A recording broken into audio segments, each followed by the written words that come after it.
Somos una comunidad que busca conocer más a Dios a través del estudio de la palabra. Y pues el día de hoy estamos ya concluyendo todo el estudio que hemos venido desde hace algunos meses meditando en la carta a los Corintios. Entonces, todos, traen su Biblia, ¿están preparados? Perfecto, entonces vamos al último capítulo de Corintios, Primera de Corintios. Es donde vamos a tener nuestro estudio. Y ustedes saben que en ese entonces las cartas eran el medio de comunicación pues en la época primitiva. No había celulares, no había WhatsApp, no había teléfonos, obviamente tampoco había internet. Entonces las cartas eran el medio por el cual los apóstoles se comunicaban pues con los hermanos. Entonces, no sé si les ha pasado aquí, a mí se me ha pasado, que cuando escribes un mensaje por WhatsApp a veces se malinterpreta y no saben si estás enojado o estás feliz, o los sentimientos no son tan claros, ¿no? Y entonces dices, caray, ya se enojó. Por escrito, a veces es complicado expresar nuestros sentimientos y podría parecer que estemos enojados, pero no necesariamente.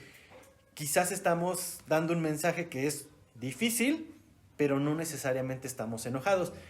Cuando tú lees toda la carta a los Corintios, parecería que Pablo está bien enojado. ¿Te acuerdas cómo empieza la carta? Diciéndole son unos inmaduros, son unos bebés espirituales, cuando ya deberían de estar tomando alimentos sólidos, siguen necesitando leche espiritual. Y si tú lees toda la carta, parecería que los está regañando. Pero vamos a ver en el último capítulo el corazón de amor de Pablo por esta iglesia, por esta comunidad tan imperfecta, tan carnal, pero eso no fue impedimento para que Pablo derramara su amor hacia ellos. Y aquí podemos ver cómo nuestro Dios tampoco se rinde con nosotros. A veces nosotros somos bien tercos, a veces somos como estos corintios carnales, que nos entra por un lado y nos sale por otro, pero Dios no se rinde.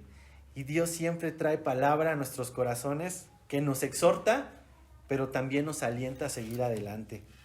Dice la palabra de Dios que toda la escritura es inspirada por Dios y es útil para 4 cosas. ¿Alguien sabe cuáles son esas 4 cosas? Para enseñar, para redarguir, es decir, hacerte ver que está mal.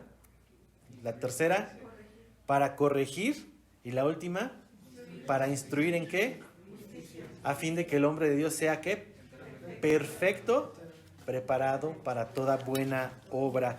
Entonces, toda la escritura incluye el capítulo 16 de Corintios. Si tú lo lees de primera vista, dices, pues aquí ya nada más son despedidas. ¿Qué nos puede enseñar Pablo? Pues ya son como instrucciones finales. Pero vamos a exprimir este capítulo el día de hoy, de modo que vamos a sacar unos principios bíblicos bastante interesantes que nos van a ayudar a ti y a mí a enseñarnos, a redarguirnos, a corregirnos y a instruirnos en justicia para que tú y yo seamos preparados para toda buena obra. ¿Sale? Entonces, vamos al capítulo 16. Algunos traen títulos, otras Biblias no lo traen, pero el título de este capítulo dice la ofrenda para los santos. Luego más adelante habla de planes de Pablo y salutaciones finales. Vamos a ver 3 temas el día de hoy en este capítulo. Yo espero acabarlo todo, pero si no, voy a cortar quizás hasta la parte de planes, porque desde los primeros 4 versículos hay un montón que platicar. Entonces dice así los primeros 4 versículos. En cuanto a la ofrenda para los santos, haced vosotros también de la manera que ordené en las iglesias de Galacia. Cada primer día de la semana, cada uno de vosotros ponga aparte algo, según haya prosperado, guardándolo para que cuando yo llegue no se recojan entonces ofrendas. Y cuando haya llegado, a quienes hubieses designado por carta, a estos enviaré para que lleven vuestro donativo a Jerusalén. Y si fuere propio que yo también vaya, irán conmigo. Señor, te damos gracias, Padre, porque nos permites ver esta palabra, Señor, viva, la profecía más segura, Señor, tu inspiración, cada palabra que leemos salió de tu corazón, Señor, y con ese entendimiento es que hoy estudiamos verso a verso, palabra por palabra, la verdad que tú has plasmado en ella. Te damos gracias por los corazones que hoy están abiertos a escucharla. Yo te pido que nos conformes de acuerdo con ella, que quites todo pensamiento que nos ha impedido relacionarnos mejor contigo y ser preparados para toda buena obra. Y te pido que me ayudes a mí a dar tu palabra de forma correcta. Quita de mi corazón y mi mente pensamientos de Alfredo, Señor, y lléname con tu espíritu para que pueda yo expresar tus principios espirituales. Te pido también por mis hermanos, para que ellos puedan entender estos principios, abrazarlos y vivir conforme a ellos. Te damos gracias en el nombre de Jesús. Amén. Buenísimo, pues vamos al primer versículo y parecería aquí que Pablo está respondiendo las últimas preguntas que tenían los corintios sobre diversos temas. Te acordarás que durante toda la carta estamos viendo que Pablo viene respondiendo cuestionamientos sobre el matrimonio, sobre las relaciones, sobre lo sacrificado a los ídolos, viene respondiendo varias cosas y en este último capítulo no nos va a dejar también sin responder algo bien controversial. Parecería que los corintios tenían dudas sobre algo en lo que tú y yo también podríamos tener dudas el día de hoy, que son las ofrendas. Y Pablo por eso empieza este capítulo de esta forma, en cuanto a, ¿qué quiere decir? Que había una pregunta sobre las ofrendas que se estaban pidiendo para un motivo en especial. Entonces había cuestionamientos. ¿Te acuerdas que los corintios eran bastante controversiales y no veían en Pablo una autoridad? Entonces te puedes imaginar cuando escucharon la palabra colecta, ¿qué fue lo que pudo haber venido a sus corazones? Cuestionamientos. ¿Para qué lo quieres, Pablo? ¿No? Y luego, ¿para quiénes lo quieres? ¿Lo quieres para los judíos en Jerusalén? Gente que ni nos quiere a nosotros, ¿no? Que nos ve como bastardos, ¿no? Entonces, había cuestionamientos. Este era el punto. Y estas preocupaciones Pablo necesitaba abordarlas para que ellos estuvieran con un corazón adecuado respecto al tema de las ofrendas. Entonces, es válido que tú también te preguntes, pues, ¿qué onda con las ofrendas? Porque lamentablemente ha sido un tema muy polémico en las iglesias. Ahora, no significa que ya tenemos preparadas las canastitas allá atrás para pedir, no. Vamos a ver los principios espirituales de la ofrenda y cómo esto no depende de alguien que lo pida, sino es del Señor que te da la generosidad para dar. Ahora, este tema polémico, pues ha sido controversial en la iglesia porque ha habido malos testimonios de líderes que han abusado de estos principios, malas enseñanzas. También ha habido principios que se han adoptado del mundo para el tema financiero de la iglesia y que es siempre mejor ver qué dice la palabra respecto al tema de las ofrendas. Entonces, como su título lo dice, había un motivo. Dice, ¿la ofrenda para quiénes? Para los santos. Entonces dice, en cuanto a la ofrenda para los santos, haced vosotros también de la manera que ordené en las iglesias de Galacia. Había una instrucción que era consistente en todas las iglesias, por lo que aquí nos deja ver Pablo, ya lo había también ordenado en Galacia.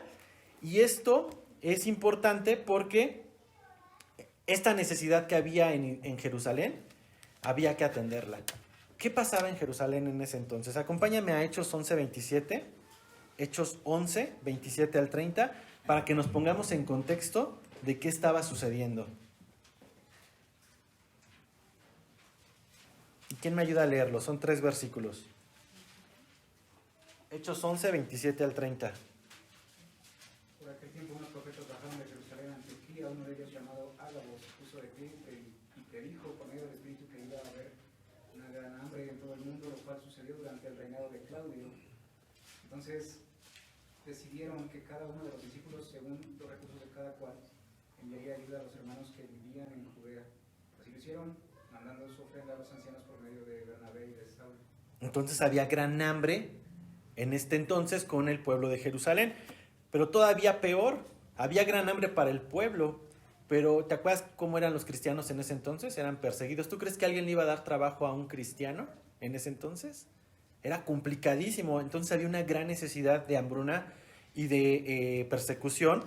Y los cristianos siempre se han caracterizado por ser entrones en esas necesidades. Incluso por ahí se dice que el origen de la Cruz Roja viene de personajes creyentes y temerosos de Dios. No por nada la cruz roja representa pues el símbolo de Cristo, ¿no? Entonces los creyentes tenían esta necesidad en Jerusalén, y los creyentes en las iglesias o en las provincias tenían un deber hacia ellos, que era ayudarles. Ahora, en el versículo 2, me voy a estacionar porque lo voy a desmenuzar, nos va a dar los principios para la ofrenda. Aunque aquí estamos hablando para una ofrenda especial, Pablo nos va a entregar a través del Espíritu Santo los principios con los cuales tú y yo damos al Señor las ofrendas. Entonces dice así: cada primer día de la semana, y ahí cortamos. ¿Cuándo? Antes de ir a esta parte, si tú tomas anotaciones o le haces rayas tu Biblia, puedes ponerle ahí como un primer corte en cada primer día de la semana, porque este es el primer principio. La iglesia se reunía el primer día de la semana. ¿Cuál era ese primer día? Los domingos, porque el sábado era el último día, ¿no? ¿Y cuál fue el día que resucitó nuestro Señor Jesucristo? El primer día de la semana, que fue domingo. Entonces, dice aquí que el primer día de la semana. Entonces, la ofrenda es algo que se da en este primer día de la semana. ¿Y por qué en el primero y no en el último, o no el miércoles o no el jueves? Pues hay un principio respecto a esto. La iglesia se reunía todos los domingos. ¿Pero a qué se reúne la iglesia? ¿A qué nos reunimos tú y yo aquí? Adorar a Dios. ¿Qué más? Aprender su palabra, que eso es edificación. Dice Hechos 2:42 que la iglesia perseveraba ¿qué? En la doctrina de los apóstoles, en las oraciones, como lo hicimos hace rato, en el partimiento del pan y en la comunión unos con otros. La iglesia se juntaba para edificarse, pero también, como dice Tony, también había adoración. Acompáñame al Salmo 100. Salmo 100, versículo 4. ¿Qué se hace en los atrios del Señor? Dice: entrad por sus puertas con acción de gracias, por sus atrios ¿con qué? Con alabanza. Alabadle, bendecir su nombre, porque Jehová es bueno, para siempre es su misericordia y su verdad por todas las generaciones. Entonces, cuando tú y yo nos reunimos y entramos por sus puertas con acción de gracias, venimos a adorar a Dios. Entonces, si la ofrenda se da en el contexto de una reunión dominical de iglesia, es una adoración a Dios. Primer principio. La ofrenda es una adoración a Dios. Ahora, ya que entendimos cuándo se da y por qué se da, pues ¿para quién aplica esto? ¿Qué dice la segunda parte del versículo 2? Cada uno de vosotros. Esto no es exclusivo para el que tiene más, o para el que ustedes crean que puede dar más. Esto es para todos nosotros. ¿A quién aplica este principio? Aplica a todo creyente. Obviamente a la gente que es miembro de la iglesia. Si hay gente que visita por primera vez, esto no es algo obligatorio, es una ofrenda, es una adoración que va para los que son miembros del cuerpo de Cristo. Ahora, este llamado es para todo creyente, porque si tenemos un Dios dador, ¿qué dice Juan 3:16? De tal manera que, ¿y qué hizo? Dio. Tenemos a un Dios dador. Entonces, como un Dios dador, sus hijos deberíamos de ser dadores. Entonces, el cristiano, el creyente que busca ser como Cristo, es un hijo que da. Pero ahora no quiero que malinterpretes esto. Vamos a la siguiente parte. Cada uno de vosotros, ya vimos que todos tenemos ese privilegio, o podemos tener ese privilegio. ¿Cuál es la instrucción? Dice: ponga aparte algo. Aparte, subráyalo, enciérralo, porque es la palabra clave. Cuando nos está hablando de algo aparte, no significa que es pues el cambio de los tamales que te echaste en la mañana, ¿no? Es algo preparado, es algo especial, es algo que dedicas, que apartas para el Señor. Si tú entiendes que va a ser un momento de adoración, apartas esta porción que tú has destinado para la ofrenda. Pero no solo eso, nos dice en la segunda parte: según haya prosperado. Esto está increíble porque algunos pensamos que solamente podemos ofrendar si tenemos prosperidad. Y nos perdemos de una gran bendición que vamos a ver ahorita. Acompáñame a Proverbios 11. No habla aquí de un 10%, si te das cuenta. Tampoco habla de cantidades. Tampoco habla de porcentajes. No, dice según haya prosperado. Nos va a hablar de capacidades. ¿Qué es ser prosperado? Según el mundo, es tener mucha riqueza, tener las cuentas del banco llenas, tener cantidades exorbitantes de dinero y de recursos y de autos y de casas. Quizás, algo se me va. ¿Qué significa ser prosperado para el mundo? ¿Otra cosa? Eso lo conocemos, no necesitamos que alguien nos lo explique. La prosperidad está basada en la cantidad de cosas que son visibles. Pero ¿qué dice la Biblia respecto a la prosperidad? Según haya prosperado. Proverbios 11. Vamos para allá. Dice el versículo 25. ¿Quién me ayuda a leerlo? Proverbios 11, 25. El alma generosa será prosperada, y el que saciare, él también será saciado. Entonces, ¿cuál es el origen de la prosperidad? La generosidad. Y dice, y el que saciare, él será también saciado. Pero vamos un versículo antes. ¿Cómo se da esto? ¿Qué dice el 24? Hay quienes reparten y les es añadido más. ¿Y les es qué? Añadido más. ¿Y luego? Y hay quienes retienen más de lo que es justo, pero vienen la pobreza. ¿Te das cuenta? La prosperidad no es la cantidad que acumules, sino es la capacidad de ser generoso con lo que Dios te ha prosperado. Ahora, hay personas que limitan su condición bajo el concepto del mundo. No, pues yo no puedo participar de esto porque pues apenas si llego a la quincena.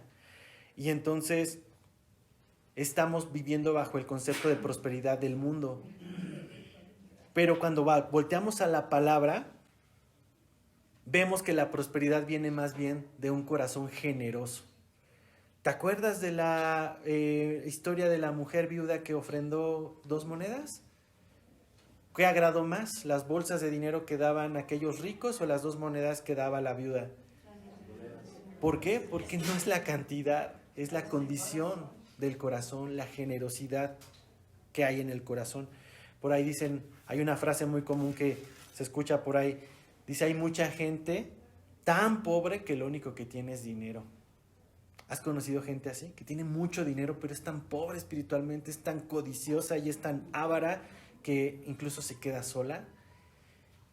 Fíjate, estaba escuchando el otro día un comentario que decía, ¿qué les preocupa a los ricos?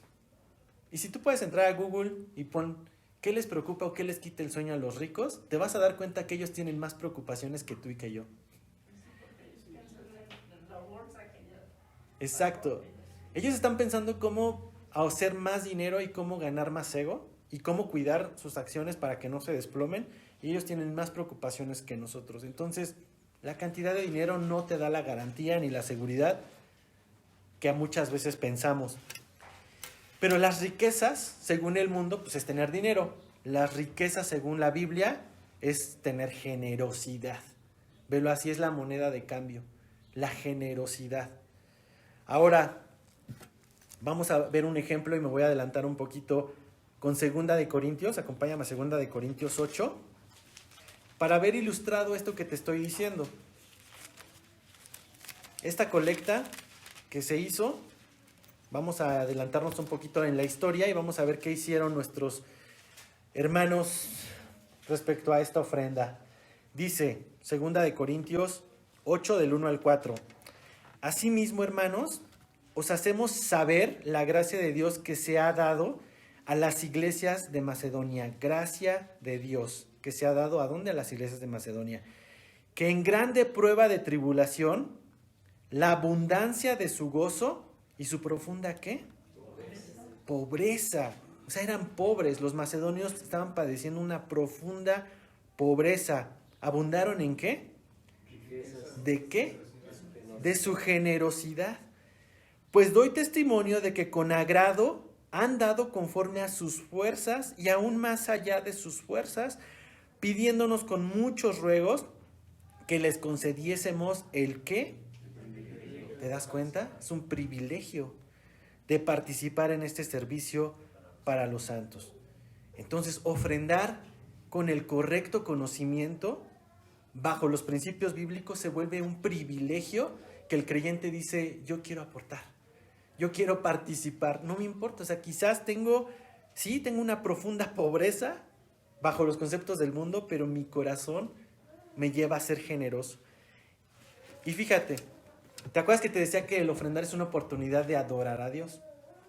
Cuando hablamos que Él es Señor de señores, uno de esos señores es el dinero para muchos creyentes. Muchos tienen el dinero como un Dios, lamentablemente.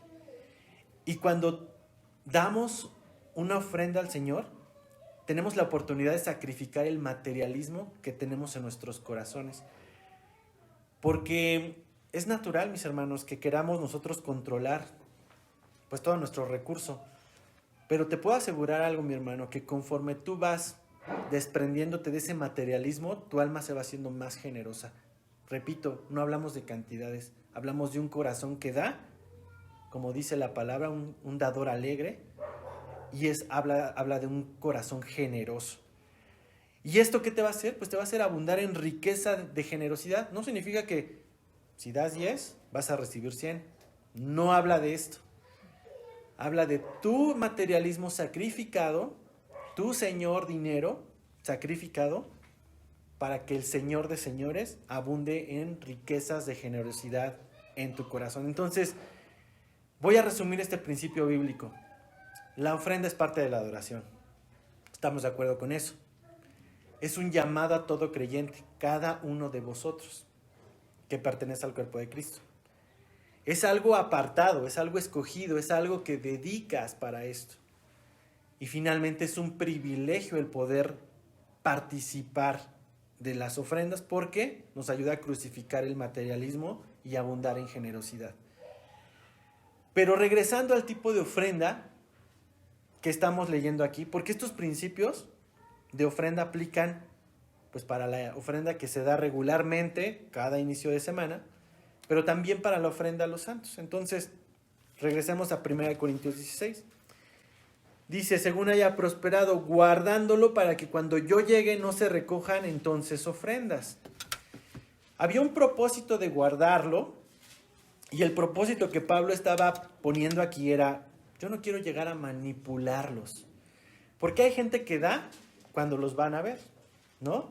Entonces Pablo sabía que la iglesia estaba dividida y buscaba el protagonismo, y él fue muy sabio y dijo, vayan guardándolo para que cuando yo llegue no se recojan entonces ofrendas. Lamentablemente hay personas que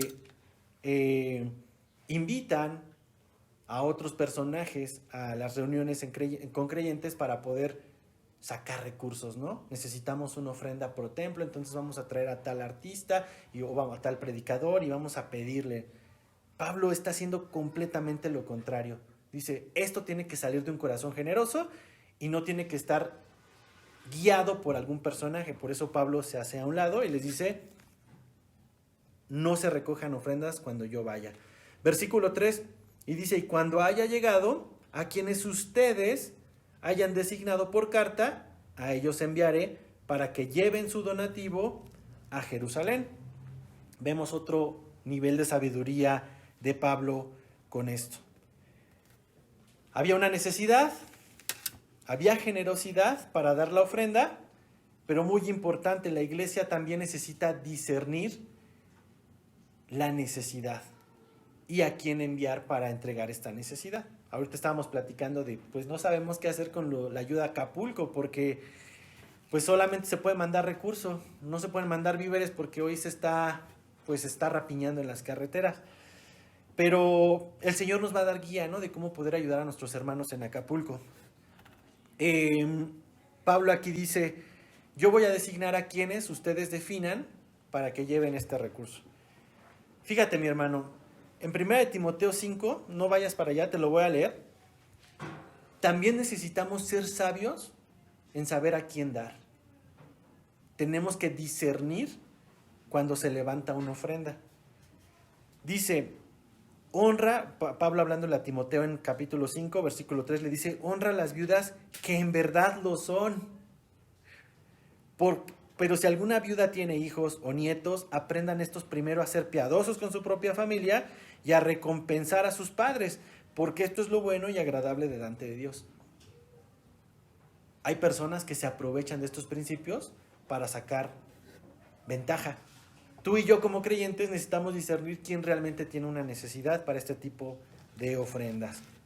Entonces, Pablo es bastante sabio en esta porción y les dice, ustedes van a escoger quién lo va a mandar. La necesidad es evidente en Jerusalén, pero ustedes van a decidir quién lo lleve. Versículo 4, y si fuera propio que yo también vaya, pues irán conmigo.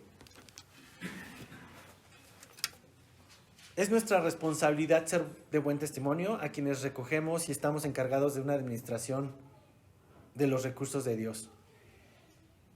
Es responsabilidad no dar mal testimonio de qué se hace con esto. Fíjate, hay un comentario que me gustó mucho que se los voy a compartir. La situación financiera de la iglesia siempre debe ser la mejor posible como testimonio al perdido y lo será si los miembros son fieles al dar y los fondos se distribuyen con cuidado y con oración.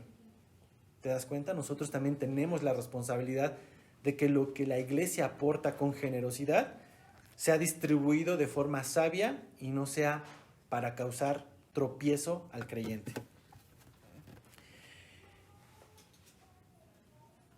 A lo mejor en este punto puedes decir, pues yo he visto muchas historias de terror respecto a ¿no? A estos principios. Pero fíjate, mis hermanos, mi hermano, tenemos que descansar en el principio bíblico.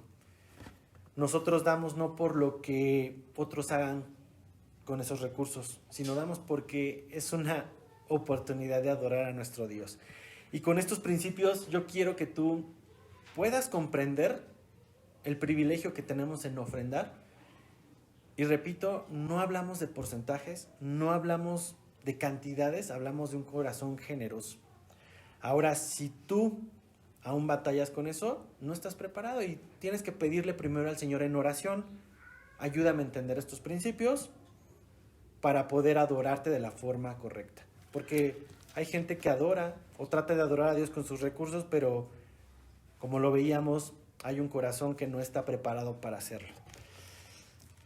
No solamente se queda Pablo con esta enseñanza, sigue más adelante y dice planes de Pablo. Entonces, dice en el versículo 5, 1 Corintios 16, 5. Iré a vosotros cuando haya pasado por Macedonia, pues por Macedonia tengo que pasar. Y podrá ser que me quede con vosotros, o aún pase el invierno, para que vosotros me encaminéis a donde haya de ir. Porque no quiero veros ahora de paso, pues espero estar con vosotros algún tiempo, si el Señor lo permite. Todos aquí tenemos planes. ¿Quién de aquí no tiene planes? ¿Quién de aquí vive hacia la deriva? Creo que todo humano tenemos un plan, ¿no? Y queremos vivir bajo esos planes, pero hay un principio importante aquí que vemos, que Pablo lo dice, si el Señor lo permite. Pablo tenía planes y tenía buenas intenciones, quería pasar con ellos más tiempo, pero ¿qué creen que pasó? Esto no sucedió. Este plan que Pablo les está escribiendo les está escribiendo no sucede. De hecho, sí va a Corintio, pero va a darles otra regañada. No va a pasar el tiempo que quería invertir con ellos, ¿no? Entonces, es mejor, mis hermanos, que todo plan que tú y yo hagamos siempre esté sujeto al si el Señor quiere. ¿Por qué? Porque los planes de Dios son mejores que los nuestros. Ahora, no significa que no hagamos planes. Creo que sería bastante insensato e imprudente no hacer planes. Pero siempre debemos estar sujetos a que el Señor los pueda cambiar. Es bueno tener un programa, es bueno tener un orden en ese programa y saber hacia dónde vamos, pero siempre debemos permitirnos estar abiertos a la interferencia de Dios. Esto fue lo que sucedió con el apóstol Pablo. Entonces, si el Señor lo permite. Versículo 8. Pero estaré en Éfeso hasta Pentecostés. Cuando Pablo estaba escribiendo esta carta, estaba en Éfeso y él decide esperar hasta el Pentecostés, que es más o menos ahí por junio. Y dice, porque se me ha abierto puerta grande y eficaz y muchos son los adversarios. Pablo estaba teniendo oposición para poder predicar, pero en esta oposición a menudo se acompañan oportunidades para poder predicar el evangelio y por eso Pablo hace el plan de quedarse ahí. Versículo 10 al 12, vamos a ver exhortaciones finales. Dice, y si llega Timoteo, mirad que esté con vosotros como con tranquilidad. ¿Por qué les dice Pablo estas instrucciones a los corintios? ¿Se acuerdan cómo era Timoteo? ¿Alguien ha leído esa instrucción de cómo era Timoteo en este entonces o en esta parte de la Biblia? Era un joven. Entonces, como buen joven, pues no era tan respetado por los mayores. Y no solo eso, era un joven tímido. Entonces tenía dos cosas en su contra. Ahora, llegar a Corinto, una iglesia inmadura, carnal, que decía, yo soy de Apolos, yo soy de Pedro, yo soy de Pablo. ¿Cómo crees que le iba a ir al pobre de Timoteo? Pues le iba a ir bastante mal. Por eso Pablo hace una exhortación y les dice, mire que esté con tranquilidad. ¿Por qué? Porque él hace la obra del Señor, así como yo. Por tanto, nadie le tenga en poco, sino encaminadle en paz para que venga a mí, porque lo espero con los hermanos. Fíjate, aquí lo que podemos entender es, nunca debemos de menospreciar a un obrero porque sea joven, porque no sea el maestro que nosotros conocimos, porque no sea alguien de gran renombre o porque no sea alguien que tenga miles de seguidores. Sería un grave error si alguien está haciendo la obra del Señor de forma diligente, menospreciarlo solo porque no cumple tus estándares de grande maestro. Debemos de ser abiertos a escuchar y a ver la obra que está haciendo el Señor con ellos. Hay dos lugares acá por si se están quemando porque ya veo como que empiezan ahí a salir un mito. Sí, si sienten ahí que les pega mucho, ¿no? Entonces, mis hermanos, esta es una recomendación que tú y yo podemos abrazar. No es correcto comparar a una persona con otra. Es una conducta muy carnal y Pablo se estaba anteponiendo a esto. Versículo 12.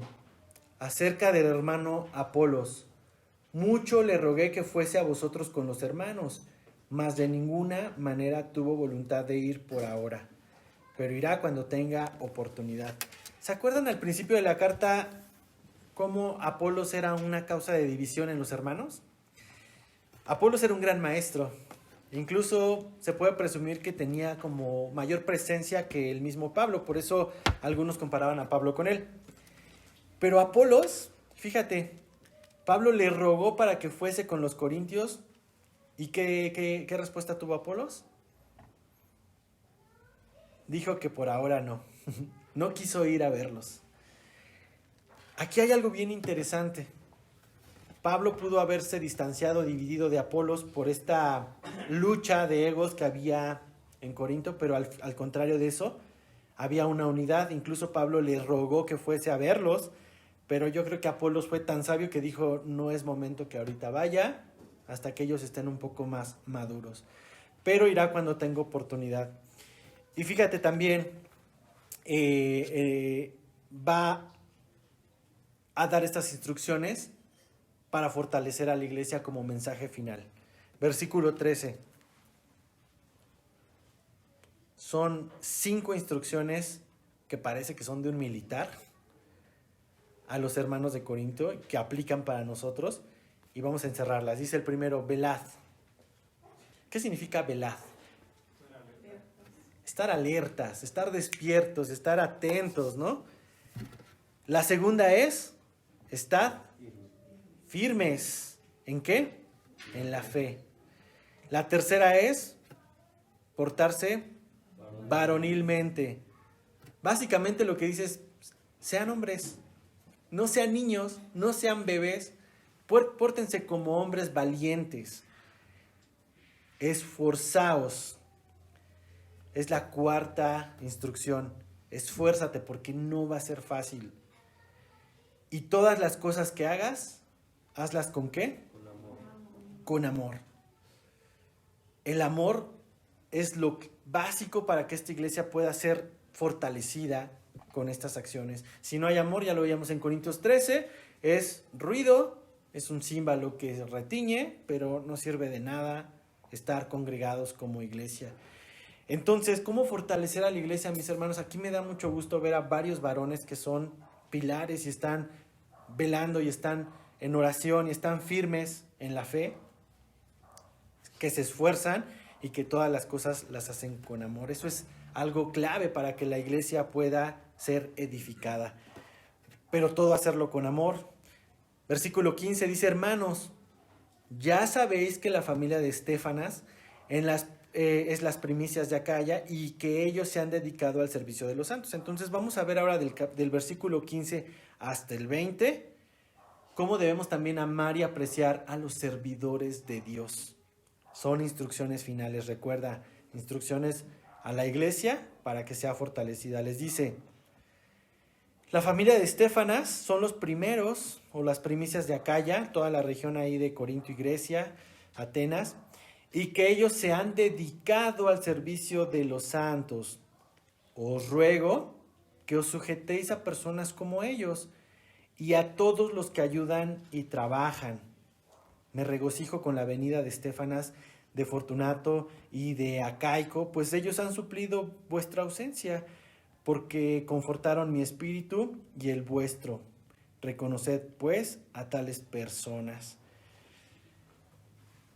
¿Te acuerdas que Pablo, a inicio de la carta, también dice, me han dicho que ustedes se están peleando, me han dicho que hay por ahí un inmoral que anda con la esposa de su padre, me han contado?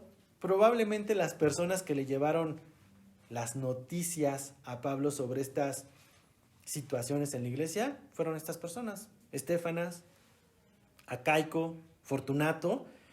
¿Y cuál era la probable respuesta que iban a tener los corintios? Pues apedrearlos, ¿no? Después de su regreso, ya fuiste de chismoso, ya fuiste a contarle a Pablo todo lo que está pasando. Por eso Pablo se adelanta y les dice, sujétense a personas como ellos y a todos los que ayudan y trabajan, porque ellos fortalecieron mi espíritu y el de ustedes. Reconozcan pues a tales personas. Mis hermanos, va a haber ocasiones en las que servidores de esta iglesia te podrían bendecir a través de una exhortación, a través de ver si estás pecando, no dejar que sigas pecando, sino confrontarte, buscarte, no te molestes, sujétate a ellos porque están viendo por tu bien. Ahora, estamos hablando de personas que están dedicadas a la obra y que son creyentes que han invertido su vida para servicio de la iglesia. Pero también dice aquí en el versículo 15, en el versículo 20, os saludan todos los hermanos. Me salté mucho. Versículo 18, porque confortaron mi espíritu y el vuestro, reconoced pues a tales personas. Versículo 19, las iglesias de Asia os saludan. Aquila y Priscila. Y aquí podrías pensar, bueno, pues ya son saludos como ya listos para cerrar la carta. Pero es interesante que dice Aquila y Priscila, que fueron dos personas que ayudaron a Pablo y a Apolos para poder predicar en la región de Corintio. Y les dice, con la iglesia que está en su casa, os saludan mucho en el Señor. Fíjate que la iglesia no es un local.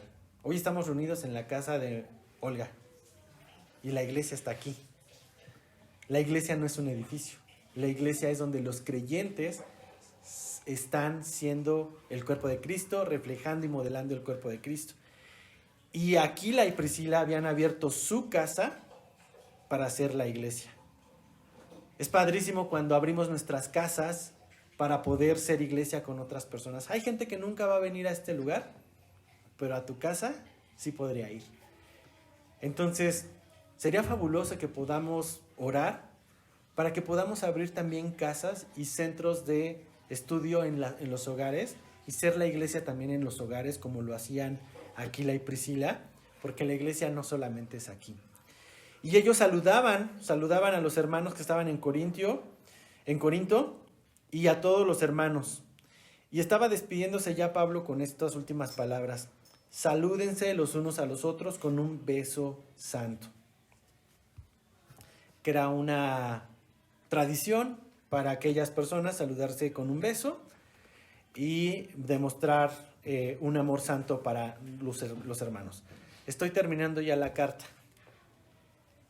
Son los últimos 2 versículos de esta carta tan ruda, cruda, pero tan llena de esperanza.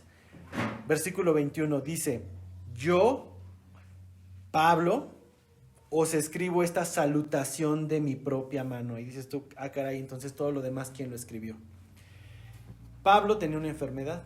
¿Recuerdas que decía que tenía un aguijón en su carne? Probablemente, y algunos dicen que tenía una especie de tumor, algo así como lo que Adán, nuestro hermano Adán, tiene. Tenía algo en su cara que le impedía tener una vista correcta. Entonces él ya no podía escribir. Necesitaba personas que le ayudaran a escribir. Pero estos últimos 2 versículos, dice Pablo: os escribo esta salutación con mi propia mano. De hecho, algunas Biblias viene en mayúsculas o viene con letras grandes, porque se dice que la carta original trae unas letras bastante grandes. Y escribe con su propia mano lo siguiente: el que no amare al Señor Jesucristo sea anatema. ¿Qué quiere decir esto? Sea maldito. Wow, Pablo, mejor deja a alguien más que escriba, ¿no? Qué rudo. Pero luego dice: el Señor viene. ¿Qué combinación de palabras está poniendo aquí Pablo? Todo el que no ame al Señor sea maldito. Maranata, el Señor viene. Si dice en la palabra, si alguien no ama al Señor, tal persona es maldita. ¿Por qué? Porque solamente está fingiendo ser parte de una comunidad sin serlo en verdad. Lo único que está haciendo es perder su tiempo. Si alguien no ama, es maldito. Es una maldición para aquellos que tienen la charla o el compromiso hacia Jesús, que se congregan, que viven una religión, pero no tienen amor por Él. Lamentablemente están maldecidos. Y Pablo termina diciendo: Señor, ven pronto. El Señor viene. Maranata. ¿Cómo podemos saber si alguien ama o no ama al Señor? El amor es un afecto y tú puedes decirle a alguien: yo te amo mucho y te quiero mucho, y le puedes escribir, pero es discernible por medio de actos manifiestos. Si tú dices amar al Señor, tiene que haber una evidencia de ese amor al Señor. Si tú amas al Señor, tu respuesta lógica debería decir: Señor, ven pronto. Cuando tú amas a alguien y se va, ¿qué es lo que haces? Esperar su regreso, ¿no? O a poco dices: bueno, tárdate más porque me lo estoy pasando muy bien aquí, y ya cuando sea el momento, pues no. Si alguien ama al Señor, espera su regreso. 23. La gracia del Señor Jesucristo esté con vosotros. Mi amor en Cristo Jesús esté con vosotros. Amén. Las últimas palabras de Pablo a una iglesia con muchos conflictos y dolores para él, dolores como padre espiritual, terminan diciéndoles: la gracia del Señor Jesucristo, la bendición del Señor Jesucristo sea contigo, tú que eres carnal, tú que no me reconoces como apóstol, tú que estás haciendo caer a los pequeños comiendo de lo sacrificado. La gracia de Jesucristo sea también contigo. Mi amor en Cristo Jesús esté también contigo. Amén. ¿Qué podemos encontrar con estas palabras? Amor. Pablo amaba a los corintios. Revelan el corazón de amor que tenía Pablo por estos creyentes tan imperfectos. Es fácil amar a tus hijos cuando se portan bien, pero qué difícil es amarlos cuando se portan mal, ¿verdad? Pero el amor no deja de ser. Pablo lo mismo está revelando con estas últimas palabras. Humanamente, Pablo pudo haber dicho: ¿saben qué? Se acabó. Yo hice mi mejor esfuerzo. Quise predicarles a Cristo. Ustedes decidieron seguir a los maestros. Quise enseñarles la importancia de crecer espiritualmente. Ustedes decidieron escuchar las filosofías huecas de los griegos. Si hay algún cristiano por ahí que todavía tiene temor de Dios, pues ahí está la iglesia de Galacia. Si quiere viajar, vaya para allá, porque yo con los corintios ya no regreso. Pudo haber dicho Pablo eso, pero no. Les dijo: la gracia del Señor esté con ustedes y mi amor en Cristo también esté con ustedes. Amén. Con esto vemos en el corazón de Pablo cómo el Señor no se rinde con nosotros, con su iglesia que es tan imperfecta. Muchos hoy no se congregan porque la iglesia está llena de hipócritas. Sí, y siempre hay lugar para uno más. Porque son personas imperfectas que están buscando reflejarse en Cristo para ser perfeccionadas, como lo veíamos al principio. La iglesia está llena de personas con muchos errores, pero con un corazón de querer ser perfeccionado a la imagen de Cristo. El Señor no se rinde con nosotros, porque nosotros hemos de rendirnos con nuestros hermanos. El Señor es grande en misericordia, porque nosotros no hemos de tener misericordia con aquellos que a veces no la merecen. Mis hermanos, creo que con estos últimos principios Pablo nos deja unas lecciones bien importantes sobre Corintios. Sin amor nada vale la pena. Sin amor todo es tiempo perdido. Sin amor venimos a acumular conocimiento sobre la palabra. Y sin amor la iglesia no refleja a Cristo en esta tierra. Yo creo que nos ha dado muchos principios muy importantes esta carta. A mí me encantó, la verdad. Me enseñó muchísimas cosas que, a pesar de conocer del Señor varios años, no sé ustedes, los que han seguido toda la serie, pero nos ha regalado principios que nos ayudan mucho a ser creyentes genuinos y no creyentes que solamente simulan un amor al Señor. Yo no sé tú, pero yo estoy muy agradecido con Dios por la enseñanza que nos ha dado a través de esta carta. ¿Y qué te parece si nos ponemos de pie? Y le agradecemos a Dios por este tiempo.